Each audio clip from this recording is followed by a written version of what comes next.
김부겸 총리 후보자 지금 청문회 하던데 뭐 다른 건 말고요. 그냥 간단하게 짚고만 넘어가겠습니다. 거기에 고일석 더 브리핑 기자가 증인으로 채택이 됐더라고요. 그러니까 저쪽에서는 문재인 정부의 뭐 전반적인 문제점을 짚기 위해서 뭐 조국 사태 뭐 이런 걸 소환해 가지고 김경률 회계사가 증인으로 나가고 다음에 고일석 기자도 나가는데 민주당은 그렇게 해서 받아준 거더만 실제로 김부겸 청문회에서 조국 장관 관련한 이야기가 상당히 디테일하게 거론될 가능성이 있는 상태가 된 거예요. 한번 지켜보실 필요가 있다고 생각이 들고 뭐 청문회 내용 보면은 계속해서 뭐 국진당 의원들 얘기 들어보면 다 쓰잘데없는 얘기만 하죠. 청문회를 하는 것인지 청와대라든지 여당을 평가하는 것인지 뭐 알 수가 없고, 뭐 이미 위원장부터가 서병수가 진행을 하고 있는데, 이래서 왜 법사위원장이라든지 이런 위원장을 국짐에 주지 말아야 되는지를 다시 한번 청문회 운영을 하면서 전 개인적으로 좀 느끼고 있다 생각을 좀 하고 있고요. 그리고 약간 이제 김부겸 의원님이 후보자가 이제 약간 이제 발언을 하실 때 상당히 오전 거를 제가 지켜봤을 때는 그래도 잘 조리 있게 잘 피해 가시는 부분들을 많이 살펴볼 수가 좀 있어서 좀 안도감이 좀 들었고, 오후에 잠깐 많이는 못 봤는데 잠깐 봤는데 일부분은 조금 이제 우리 지지자분들이 보시기에는 조금 껄끄러운 내용의 답변도 했었는데, 그것은 어떻게든 청문회를 거쳐가기 위한 발언이기 때문에 너무 그런 거에 또 휩쓸려서 맞습니다. 또 네. 이렇게 부정적인 뭐 말하지 않았으면 좋겠습니다. 전체적인 맥락을 좀 이해를 하시는 게 좋고 단어 하나에 일일비하실 필요는 없고요. 이미 뭐 사전 답변서라든지 뭐 여러 가지 언론 인터뷰 통해 가지고 조국 장관 내 수사가 과했다 뭐 이런 이야기를 한 분이기 때문에 어쨌건 지금 청문회는 끝나봐야 될 것 같고요. 김호수 총장 후보자로 한번 가볼까요? 계속해서 지금 코드 인사라 그러는데 나는 그 질문 하나 드리고 싶어요. 우리는 김호수도 마음에 안 들어. 근데 인사권자가 내 등에 칼을 꽂을 놈을 임명하는 건 정상이 아니잖아요. 세상에 문재인 정부한테만 그걸 바래? 4명 중에 그나마 더 검찰 개혁에 대한 이해도가 높은 사람. 사실 김호수도 어떻게 될지 몰라. 깨놓고 이야기해서. 그러니까 언론들 좀 너무하는 거죠. 역대로 어떤 정권이 검찰총장을 내 등에 칼을 꽂을 사람을 임명하는 사람이 어디 있습니까? 그리고 지금의 어떤 시대적 흐름이 검찰 개혁의 시대적 이슈가 지금 마무리가 안 된 상태라면 그나마 검찰 개혁을 가장 이해하고 있는 사람을 임명하는 게 맞지. 저는 이 코드 인사라는 워딩 자체부터 잘못됐다고 생각하거든요. 예를 들면 코드 인사라고 일단은 규정 지어버리면, 예를 들면 니네끼리 다 짬짬이해서 인사하는 거 아니야 라는 프레임에 갇혀가지고 참 반론하기가 어려워서, 저는 이 인사를 김호수 지금 전 법무부 차관을 검찰총장으로 내정한 인사를 원칙 인사, 예를 들면 우리가 이 정부 출범할 때 검찰개혁 하겠다는 원칙을 세우고 출범했잖아요. 근데 그런 검찰개혁에 대한 기조에 대해서 충분히 이해하고 공감하고 그동안 노력해 왔고, 그래서 거기에 맞춘 인사이기 때문에 원칙 인사다라고 하면서 이 기사가 나아가야 되지, 마치 짬짬이 하는 것처럼 인사를 하는 것처럼 이렇게 네이밍을 하는 것 자체가 이 기사들이 얼마나 이게 지금 우리 문재인 정부의 문재인 대통령에 관련해서 공격하고 싶어하는 것인지 알 수 있을 것 같습니다. 저는 그럼 그 부분 한 번 더 나가 볼게요. 네. 그러니까 프레임 대 프레임 부딪혔을 때는 코드 인사가 아니야라고 말할 게 아니라 나는 그 약간 반대주의자거든요. 코드 인사가 뭐가 나쁜데? 아니 정권을 그럼 꼬우면 그렇게 잡아야지. 맞습니다. 검찰총장한테 중립을 지켜? 윤석열이 중립을 지켰습니까? 권력에 대한 살아있는 권력에 대한 수사를 했다고 이미지화 돼 있지만 자기 자신들 측근들 진짜 높은 특수부 검사들 나경원 같은 국민의 힘 부류의 정치인들한테 제대로 수사했습니까?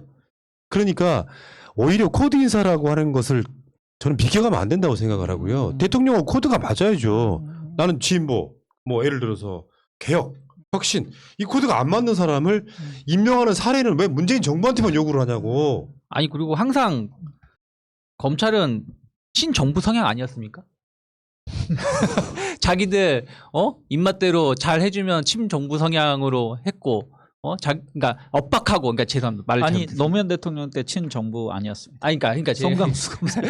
항상 자기들 압박하고 자기들 협박하고 하는 정부한테는 정부 성향으로 싹싹싹싹 빌고, 노무현 정부라든지 우리 문재인 대통령처럼 검찰을 믿고 개혁을 맡기면 개가 사람인 것 마냥 행동하면서 주인을 물려고 하는 것이 문제인 것이지, 항상 검찰은 친정부 성향이었다, 저는 생각을 좀 예. 하고 있고요. 저는 그 문재인 대통령 성정상 검찰총장을 이렇게 그 지명을 해놓고 이 검찰총장이 나를 위해서 수사해 줄 거야라는 그런 생각을 전혀 안 할 거라 생각합니다. 그러니까 문재인 대통령은 검찰을 국민들 눈높이에 맞게 그러니까 개혁이 외부 개혁, 내부 개혁이 있다면 내부에서 개혁하는 모습을 좀 보여줄 수 있는 사람, 그리고 국민을 가장 그 우선시할 수 있는 사람을 검찰총장으로 했다고 생각하고요. 그런 적임자로 김호수 전 차관을 보는 것이고, 저는 그 이제 우리 진영의 그 유튜브에서도 그렇고 지지자들도 마찬가지인데, 그 김호수 지금 내정자에 대해서, 총장 후보자에 대해서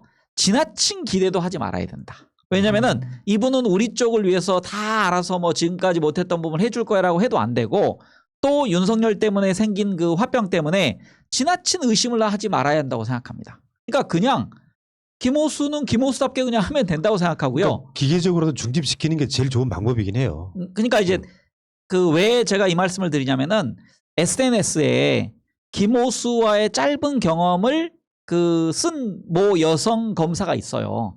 그것 때문에 상당히 많이 논란이 됐었는데, 진흥 검사? 저는 인용하고 싶은 게 서기호 전 국회의원의 그 말을 인용하고 싶습니다. 본인이 사법연수원 때 시보를 그 김호수 검사 밑에서 했었대요. 2개월 동안. 그러니까 본인이 바라봤을 때 김호수는 어디에 줄 서지 않고 절제된 수사를 하고 등등으로 굉장히 존경스러웠던 그런 분이라고 평가를 하거든요. 오케이. 그리고 주변에 다른 사람들 다면 평가도 마찬가지입니다. 근데 내가 징계위원회에서 그 몇 시간 바라봤던 김호수, 이 사람은 뭐 죽 서서 개준다.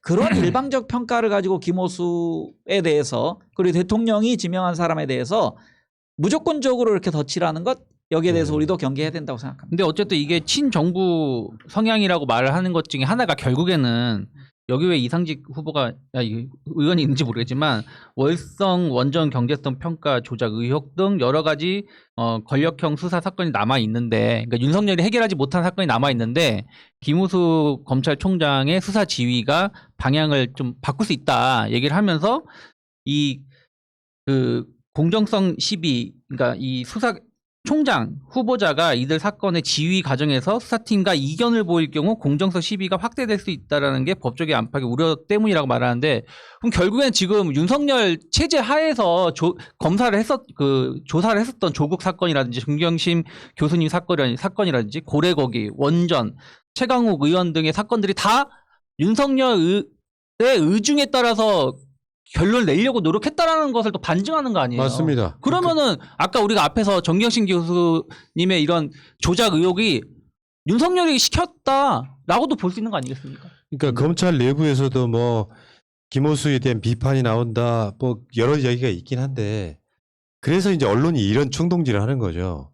김호수가 정권 편향 인사가 아니라면 윤석열이 해왔던 수사를 재개해야 된다, 이렇게 이제 그대로 해야 선동을 된다. 하는 건데, 그렇죠. 안 하면 뭐 동아일보의 이태용 기자의 헤드라인은 이런 거예요. 오늘 나온 기사인데, 윤석열 사퇴 이후 살아있는 권력 수사 올스톱 됐다. 야, 이 개새끼야. 이런 기자가 정경심 교수의 5월 10일 날 재판에 가보라는 거야. 왜냐하면 우리가 보도를 했기 때문에 압니다. 월성 원전이나 이런 거에 관련된 수사를 했는데 나오는 게 없는 상황이에요. 그러니까 살아있는 권력에 대한 수사라고 막 선동질을 했는데 실제로 연관성이 없는 거야. 청와대 비서관이나 뭐 산업통상자원부 장관이나 이런 사람들이 연관이 안 돼 있다는 게 지금 연관성을 찾지를 못해갖고 수사를 한 발짝도 못 나가는데, 마치 이게 정권에 막혀가지고 수사 못하는 것처럼 김호수 네가 해야 돼? 하는데 사실은 윤석열 이 수사가 정상적인 수사가 단 한 개라도 있었습니까? 내가 이런 얘기 꼭 드리고 싶어요. 윤석열은 검찰총장이 된 이후에 조국 장관의 가족을 턴 것밖에 어떤 것도 한 게 없어요. 그러니까 얘네들 그러면서 지금 앉아가지고 책상머리에 앉아가지고 김호수는 코드 인사고 윤석열은 살아있는 권력에 대한 수사를 했던 사람이라 김호수가 검찰총장이 내정되니까 밑에 검사들이 엄청 지금 부글부글하고 있다. 얘들이 양아치가 아니고 무슨 기자입니까 이게.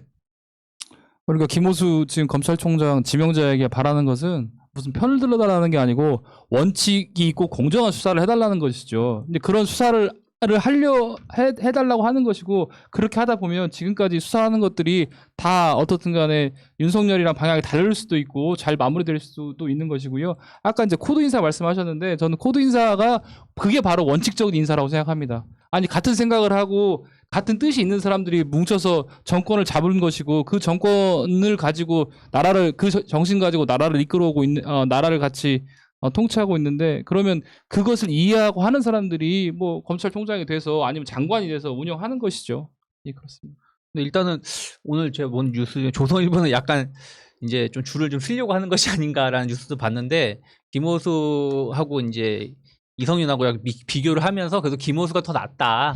그리고 이제 검찰 내부 게시판에서도 뭐 김호수에 대해서는 뭐 불만이 없다. 이런 식으로 약간 줄 서려고 하는 모습도 좀 역시 참 이게 권력에는 기레기들은 역시 또 예. 약하구나라는 걸 좀 근데 느꼈습니다. 저는 김호수 차관 그 선택을 굉장히 신의 한 수다라고 보는 게 그 기수가 이제 내려가면 자기가 검사복을 벗어야 되는 그런 해당되는 사람들 등으로부터 뭐 용태라는 얘기 나오면서 퇴임사 통해서 굉장히 그 현 정부를 비판하는 글이 많이 나오거든요. 그럼 그게 이제 또 기레기 언론들이 그걸 확대 재생산하고 그러면 야 검찰 장악하려고 누구를 뭐 심었고 예를 들어서 이성윤 지검장이 지금 검찰총장으로 지명받았다. 그러면 그 선배 기수나 동기 기수들이 많이 옷을 벗어야 되거든요. 그러면서 각종 뭐 이렇게 주장들 그다음에 그 언론 보도가 나올 텐데 김호수 차관이 다시 오비가 다시 돌아옴으로써 예. 밑에 있는 고검장급도 지금 거의 목소리가 안 나고 있어요. 예. 그리고 완전히 그 검찰이 어느 정도 김호수라는 기수에 의해서 제압당한 느낌을 받거든요. 안 나가도 돼 이런 네. 것도 있죠. 네, 그렇죠. 김호수가 총장으로 들어오면 나갈 사람 많지가 않은데다가 심지어 이성윤도 중앙지검 유임할 수도 있고요. 이렇게 돼 있는데 조남관도 심지어는 자리를 하나 계속 유지할 수도 있습니다. 야, 심지어는. 그렇지 고검장급으로 뭐 네. 가거나 그럴 수 있으니까 나는 진짜 기레기는요 이런 거라고 봐요. 기레기 아닌 척 기레기 볼래요? 한겨레에 백희철 편집인이 쓴 글 일부예요. 결자 해지라고 했다. 당사자인 조국 전 장관부터 무엇을 할 수 있는지 따져봐야 한다. 법정에서 무죄 입증을 하지 말란 말이 아니다. 형사법정에서의 분투와 별개로 자신으로 인해 실망하고 분노했을 많은 촛불 세력 젊은이들에게 진심 어린 사과의 말을 건넬 수는 없을까? 이게 무슨 논리예요? 지금 왜냐하면 조국 장관은 거의 제 기억하기에 3번 이상 사과를 했어요. 그렇게 느끼신 분들한테는 정말 죄송하다 하는데 그 핵심이 뭔데? 공정 뭐 이야기하면서 정경심 교수는 조민 씨의 무슨 뭐 인턴 증명서에 봉사활동이네 표창장 위조네 해가지고 대학에 갔다 뭐 이런 식의 것들이 버무려지면서 조국 내는 안 그럴 것 같은 사람이 공정 어쩌고저쩌고 이야기가 되면서 이상하게 흘러버렸지 않습니까? 아까 말한 한겨레 경향신문처럼 뭐 박근혜 탄핵의 강을 건너고 조국의 강을 양당은 건너야 된다고 이야기하는데 사과를 이렇게 열심히 잘했건 못했건 간에 사과를 한 사람. 근데 여기다 대놓고 형사재판에서의 법정에서의 무죄 입증을 하지 말란 말이 아니다. 지금 이 타이밍에는요. 사과를 강요할 타이밍이 아니라 법정에서 진실이 어떻게 가려지는지를 지켜봐야지. 왜 물타기라고 자빠졌을까? 그렇죠. 그 뒤에 뭐 조국 장관 가족의 조국 장관님의 선택은 자유죠. 그러니까 거기에 대해서 예를 들어서 내가 진영에 부담을 줬다. 뭐 그런 선택을 할 수도 있는 것이고 아니면 나의 당당함을 통해서 그나마 그 진실을 찾을 수 있어서 다행이다 등등. 저는 일단은 가장 집중해야 될 게 그 억울함. 재판에서 억울함이 먼저고 그건 일단 조국 장관의 유죄 그다음에 그 지금 조국 장관의 부도덕함을 전제로 하는 기사이기 때문에 그 기사의 그 시기에 문제도 있고 태도에도 문제가 있다고 예, 생각합니다. 그러니까 그 백기철 한겨레 편집인이나 그 경향신문에 논설을 썼던 논설위원이나 그걸 보도하는 기자 새끼나 사실은요. 조국 장관처럼 털면 배견할 사람이 있겠냐고. 왜 조국한테만 이런 잣대를 들이밀어서 그걸 갖고 사과하라고 지랄 연병이세요 지금. 왜냐하면 김우겸 의원이 5월 10일을 주목하라고 하는 것처럼 지금은 너 유죄 무죄를 떠나서 무조건 사과하라는 거예요. 사실은 그 재판에서의 유무죄 확정이 굉장히 중요하게 작동할 수밖에 없는 그 언저리에 놓여 있는데도 불구하고 유무죄랑 상관없이 사과를 하네. 이게 논리예요, 막걸리예요. 진짜 희한한 놈들 많아. 근데 이 백희철 편집인의 이야기 같은 사람들이 갖고 있는 사람들이 진보나 민주당이 꽤 많다는 게 문제야. 머릿속에 이제 걔네들 프레임에 고착화가 돼가지고 그냥 세뇌되어 있는 거예요. 그래서 조국 내가 사과해야 되는 거 아니야? 뭘 사과하라는 건데. 사실 그런 사람들은 이번에 이제 태블릿 PC 관련해서도 그 위치 관련해서도 이게 어떻게 된 것인지 왜 이런 말을 하지에 대해서도 깊이 있게 고민하지 않고 이미 머릿속에는 다 틀이 짜져 있는 거죠. 유죄 맞아. 근데 어떻든 간에 다투려면 다투는데 사과는 하는 게 좋지 않겠어? 이런 논리를 하시는 것 같은데 조금 이렇게 국민적인 이슈가 된다거나 아니면 누구의 어떤 생사를 가를 만한 중요한 사건이라면 그렇게 말씀하시기 전에 좀 제대로 좀 파악을 하고 말씀하시는 것이 바람직할 것 같습니다. 그러니까 검찰 개혁하려고 했던 모든 법무부 장관은 다 털렸습니다. 그러니까 조국 장관, 그다음에 추미애 장관 털렸는데 저는 두 분의 희생으로 결국은 그 검경 수사권 조정과 공수처가 출범하게 됐다라는 그 역사적 의의를 우리가 평가해야 된다고 생각하고요. 정말 역사의 희생양인 온 가족이 지금 고통받고 있잖아요. 예. 여기에 대해서 우리가 의심하지 말아야 된다. 맞습니다. 라는 생각합니다. 아니 내가 항상 하는 얘기예요. 문재인 대통령이나 조국 장관이 완벽하다는 뜻은 아닙니다만 왜 그렇게까지 과도한 잣대를 들이대면서 조국은 뭐 불공정의 상징처럼 이야기하면서 어쨌건 불공정했으니까 사과부터 하시고요. 법정에서 유무죄 가리는 건 나중에 하셔도 상관없는 거잖아요. 말하는 건 거의 양아치 근성이에요. 그중에서도 법정에서 가릴 만한 부분이 있어서 그게 유죄가 되거나 무죄가 되면 그마저도 사실 현실적으로 판사를 못 믿기 때문에 100% 받아들일 수는 없지만 재판도 아직 안 끝난 상황에서 경향신문의 논설위원은 조국의 강을 건너라는 거야. 조국 사건의 진상규명도 필요한 거잖아요. 그건 사법적인 영역을 떠나서 민주당 국회의원들도 그 진상규명을 외쳐서 진상규명하는 쪽이 지금 정도의 증거 조작이 나왔으면 한 팀으로 돌아가야죠. 그래야 판사들이 준동을 못합니다. 검찰의 논리대로 판결하지 못한다고. 이런 미친 소리들을 하고 있어요 지금. 조국 내가 사람을 죽였어요? 아니면은 무슨 어마어마한 뇌물을 받았습니까?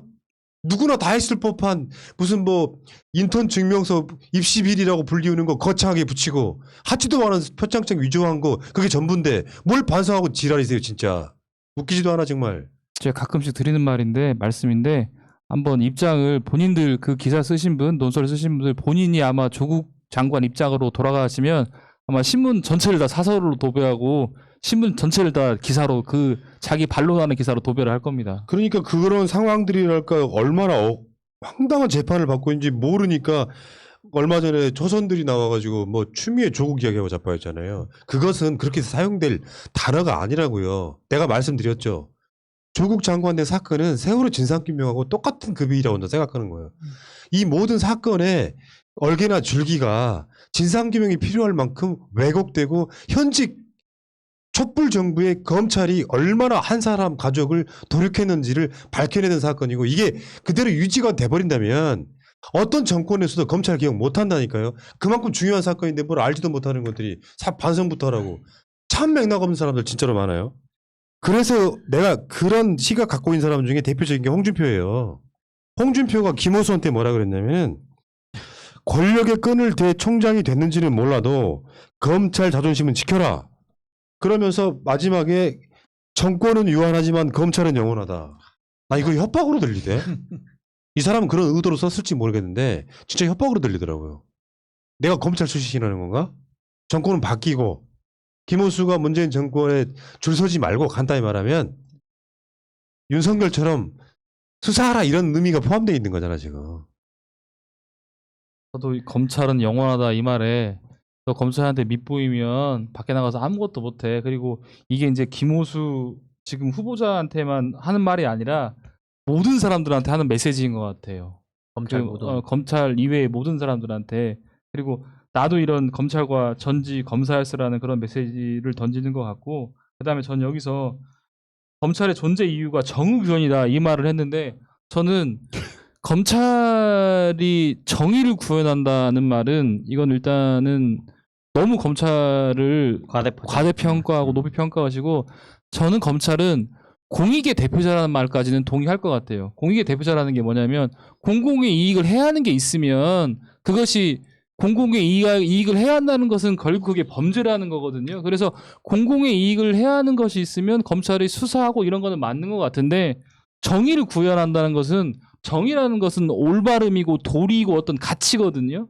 그런 가치를 검찰이 구현하지 않아요. 그거는 정말 다른 영역인데 마치 검찰이 정의를 구현한 것처럼 말해서 검찰이 이 나라의 어떤 최고의 권력기관이자 정말 정의랑 검찰이 이꼴인 것처럼 해가지고 검찰을 비난하거나 검찰에 문제 제기하는 것 자체를 막는 홍준표식 막하파 프레임이다라고 그렇죠. 생각합니다. 그러니까 홍준표가 무식한 건요 이런 거죠. 우리나라 역대 검찰이 정의 구현하는 조직이었습니까? 정권의 그런 것처럼. 정권의 개처럼 뭔가 했던 조직이잖아요. 그나마 윤석열이 저렇게 준동함에도 불구하고 검찰총장직을 유지시켜준 것 자체가 민주화가 엄청 전진됐다는 상징 같은 건데 그렇죠. 여기는 지금 문재인 정부를 위해서 견마지루를 다 했는데도 불구하고 팽당한 거 아니냐. 수사권 뺏기고 기소권 뺏기고. 그러니까 검찰 개혁이라고 하는 어떤 시대적 대의성 같은 건 없는 거예요. 우리가 최근에도 이야기를 계속 드리고 있잖아요. 검찰에 의해서 조작된 사건들 대부분은 왜 조작이 되냐면 정권을 위해서입니다. 정권을 위해서 조작이 되는 사건들이에요. 그 사건들에 대한 돌아보지는 않고 김호수가 누구한테 끈을 대서 검찰총장이 됐는지는 모르지만 총장이 되면 그 끈을 끊어버려야 합니다라고 윤석열처럼 되세요라고 지랄을 하세요 진짜. 그렇죠. 그러면서도 이제 말씀하신 것처럼 검찰한테 그러니까 김호수 후보한테도 말 한마디 하고 검찰한테도 야 너희들 세댔어 말씀하신 것처럼 뭐 그렇게 하지도 않았는데 뭐 정권 초기에 문 대통령 문 정권을 지키기 위해서 별의별 짓을 다 했지만 뭐 수사권은 공수처와 경찰이 다 빼앗겼어. 그러면서 니들 이제 변호사도 하기 힘들어. 정관예우 이제 인정 못 받을 거 아니야. 그러니까 그것을 다시 되찾기 위해서 지금처럼 똑같이 행동해라. 만약에 김호수 후보자가 총리가 돼서 어떤 뭐 윤석열과 반대되는 행동을 하려고 했을 때 니들이 먼저 앞서서 그거를 못하게끔 하라라는 약간 명령을 내리는 듯한 느낌이 드는 글이기도 했습니다. 이런 측면이 있겠죠. 김호수 총장이 되면 굉장히 많은 번뇌에 빠질 가능성이 높아요. 윤석열처럼 하지 않으면 권력에 아부한다는 프레임을 걸 것이고 하면 저 새끼 또 잘못 임명했네라는 또 한쪽이 공격을 받을 것이고 그래서 아마 김호수를 이렇게 임명하는 데 있어서 가장 큰 목적이 그런 논란을 안 만드는 목적이 아닐까라는 생각을 해봤어요. 그러니까 아까 말한 동아일보가 그런 식으로 이렇게 보도 내는 거 있잖아요. 살아있는 권력에 대한 수사가 올스톱돼 있다. 김호수 당신이 해야 돼. 근데 사실 수사할 게 없거든요. 뭐 김학의 사건 관련한 뭐 불법 출금 어쩌나 저쩌네. 원전 관련 사건 이런 것들이 있잖아요. 할 게 없다니까요. 왜? 원래 윤석열이 정치적 의도를 갖고 했던 사건이기 때문에 막상 막 30번씩이나 불러다 조사를 해. 해당 공무원을. 월성원전 관련해가지고. 안 나와. 30번 부를 일이 없다는 이야기는 아마 지지난주인가 이야기를 방송에 했지 않습니까? 명백한 증거가 있으면은 한두 번 부르면 그걸로 끝이야. 백운규 전 장관 갖다가 구속시켜버리면 되는데 법원에서 봤을 때 연관성이 없어. 이거 굳이 구속시켜야 돼 하고 기각돼 버렸단 말이에요. 그 기각되면서 월성원전 수사 같은 경우는 사실상 동력을 잃어버린 거예요. 조국 장관 내였다면 어떻게든 유죄를 입증했을 거야. 그 정도 동력은 나는 없었다고 일단 보고 그렇기 때문에 이 사건을 김호수라고 하는 사람이 많은 분들은 이렇게 이야기하시죠. 저도 일부 동감하긴 하는데 한동훈 핸드폰 막 아이폰 막 까고 그래서 뭔가 계속 논란을 만들어내지만 언론상의 기울어진 운동량 때문에 김호수가 잘한다는 칭찬보다는 공격을 많이 받게 됨으로써 대선이 계속 지지고 볶는 것을 우려했을 가능성이 있어 보이는 거예요. 그러니까 지금 내가 봤을 때는 대선 끝날 때까지 김호수는 총장에 임명되더라도 상당히 존재감을 드러내지 않을 가능성이 높아 보여요. 전 그렇게 보거든요. 물론 제 입장은 한동훈 아이폰 까야 된다는 입장이긴 하지만 저는 이렇게 검찰이 지금 뭐 한 3년, 그러니까 윤석열이 총장 된 뒤로 그 전부터도 검찰이 지나치게 신문지상을 너무 많이 도배하고 있다. 그래서 검찰의 일거수일투족이 이렇게 보도가 많이 된 적이 있는가? 이거는 검찰의 강력한 저항 때문에 그런 것 같고, 이 저항을 견뎌낸 문재인 정부가 어찌 보면 검찰이 얼마나 뺏기기 싫어한 권한이었습니까? 기소 독점과 기소 편의라는 것을, 그리고 검경 수사권 조정이라는 걸. 그래서 그 홍준표가 지금 소위 대권 후보로서 김오수라는 검찰 후배에게 하는 얘기는 역으로 보면 검찰 개혁이 잘 돼 있는데 당신도 거기에 지금 포로가 됐다라고 함으로써 그 문재인 정부의 검찰 개혁의 위대함을 한편으로 보여주는 거라 생각하고요. 역으로, 역설적으로. 그다음에 그 지금 얘기 나오고 있는 원전 수사, 뭐 울산 뭐 선거 개입 등등에 관련된 사건은 까본이 없어요. 맞아요. 없다니까. 그건 조남관이 아마 그 특유의 또 이렇게 그 처신을 잘하는 걸로 유명하거든요. 조남관이. 그래서 김오수 취임 전에 마무리하는 것이 아마 조남관의 그 추후 보직을 위해서, 저는 조남관이 잽싸게 그거 할 거라고 생각합니다. 잽싸게. 그러니까 일각에서는 조남관은 뭐 배신했다 그러지만 조남관 또 뭐 하나 던져주면 굉장히 열심히 일하는 성격이에요. 한 번 배신한 사람은요 또 배신하거든요. 그러니까 그 언론에서도 그런 얘기 하잖아요. 그러니까 이런 것들을 김오수 후보가 뭐 문제가 될 수 있으니까 조남관이 빨리 해결해라. 뭐 월성 원전이든 김학의 불법 출금이든 그 약간 조남관한테 약간 여당이 불리하게끔 빨리 판결하라는 식으로 그래서 아니, 저는 압박하는데. 스피디하게 한 달에 한 표 겁니다. 그러니까 조남관이 아마 근데- 본인 선에서 해결할 것이다. 이 네. 문제는. 우리 그 김호수 총장 내정자께서 어떻든간에 그 이 윤석열이라네 우리 홍준표 의원 하는 말 신경 쓰지 마시고 쫄지 마시고 총장 뭐 임명되시면 잘했으면 좋겠고요. 그리고 저는 한 가지 바람이 윤석열 총장 윤석열 씨 관련해 가지고 뭐 와이프 스폰 받은 거 뭐 장모 사건 이런 것들 한동훈 사건 이런 거 있는데 그런 것도 저는 쫄지 마시고 원칙대로 잘 하셨으면 좋겠습니다. 그리고 참고로요. 네. 홍준표는 털면 네. 일단 그 본인이 국회에 써야 될 돈을 자기 부인에게 가져간 뭐 1억씩 갖다 줬대잖아요.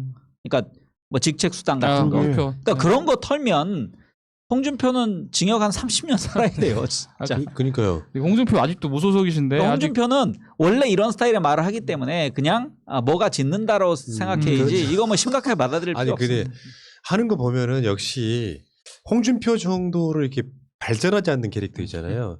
세상을 바라보는 게 완전 개꼰대. 그러면서 자기가 원내 대책비 그 특수활동비를 집에 갖다 준 건 아무것도 아니고 자기는 공격 받을 게 없는 사람이야. 그리고 남에 대해서 비난하고 이러는 걸 너무 좋아해 캐릭터가. 이런 게 국민의 힘의 저는 상징 같은 거라고 생각하거든요. 조국 김어준 막 공격하는 사람들 보면은 막 이상한 거 나와. 막 허은하 같은 애들 최근에 김어준 공격하는 거 보니까 얘는 상상을 초월하대. 딱 그 모습이었잖아요. 음주운전으로 2번이나 걸린 애야. 근데 지가 그 종편 패널로 나가가지고는 음주운전에서 막 비난하는 거지. 그런 애들이 지금 넘쳐나는 곳이 저 바닥이다. 빨리 복당하셔야 되겠네, 홍준표. 아무튼 그 김호수 총장에 대해서는 아까 그 황 작가님도 얘기했고 저도 그렇게 얘기하고 있는데 저는 이제 기대는 안 합니다. 차라리 문무일 정도가 가장 나는 무난한 총장인 것 같아요. 기대하지 말아야 돼요. 검찰총장은요 검찰 개혁을 하는 주체라기보다는 검찰의 조직의 안정을 갖고 검찰의 개혁은 법무부가 하는 거야. 그렇죠. 그렇게 보는 게 맞죠. 국회는 그러니까 법무부가. 개혁은 입법 조치로 하고 그리고 그 검찰 행정을 법무부가 총괄하고 그래서 신상필벌 하는 것이고 검찰은 그냥 소리 안 나게 그냥 가스처럼 활동해야지 뭐 막 여기저기 돌아다니면서 뭐 물어뜯고 개 짖고 하는 것처럼 하면 윤석열이 가장 어찌 보면 더러운 검찰을 보여준 겁니다. 그러니까 그런 얘기가 있어요. 정권 초반에 윤석열한테 검찰총장을 맡길 때 그때 이제 뭐 청구했던 사람들이 그런 회의를 했다고 해요. 검찰총장한테 검찰 개혁을 맡기는 것은 사실상 있을 수 없는 일이다. 그렇죠. 제사를 자기가 도려내지 못한다. 그러니까 외부에서 무민 통제를 하는 수밖에 없다라는 교훈을 하나 얻은 것 같고요. 사실 윤석열은 뭐 살아있는 권력에 대한 수사 이런 것보다는 나 전라 삐뚤어질 때다. 조국 장관보다 한 달 전에 임명된 사람이잖아요. 그것이 윤석열을 대선 주자까지 끌어올린 건데 나는 그것 때문에 또 망할 거라고 일단 봅니다. 그 그러니까 이야기는 문민 통제를 철저히 하면 됩니다. 예, 여기까지 하겠습니다.